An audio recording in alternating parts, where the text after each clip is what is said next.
Leaders from the countries in NATO are meeting today in the Netherlands at a time of increased tension in Europe and the Middle East. This summit could unite the world's biggest security organization around a new defense spending pledge or widen the divisions among the 32 allies.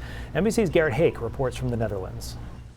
The president heads to the NATO summit here in the Netherlands today with an opportunity to consolidate two victories on the world stage. First, of course, this ceasefire that he has forged over the last 24 hours between Israel and Iran, in which he was seen colorfully policing on the South Lawn today, and at a phone call with Israeli Prime Minister Netanyahu, urging the Israelis to stand down on further counterattacks against Iran.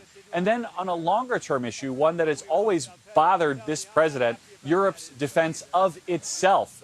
NATO is expected to approve during this summit an increase in the targeted defense spending for its member nations from 2% to 5%. The president has long said European nations in particular needed to spend more money on their own defense. He could get it at this summit. That's if opposition from a couple of smaller countries, including Spain, can be handled. We'll also be watching over the next day and a half, and that's really all the time the president is on the ground here, for what contact he has with President Zelensky of Ukraine, whether he's able to move the ball in any way on Ukraine's war with Russia and on his own personal relationship with Zelensky that has been so difficult. Now, the president has had rocky relationships at times with some of these European leaders. He has not always enjoyed his NATO summits. He famously left one early during his first term, accusing Canadian Prime Minister Justin Trudeau of being two-faced. On this flight over, he is saying he's looking forward to visiting with his European friends and European allies.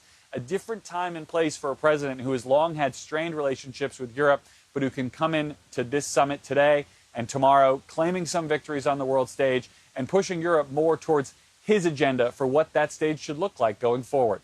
In the Netherlands, I'm Garrett Hake, NBC News.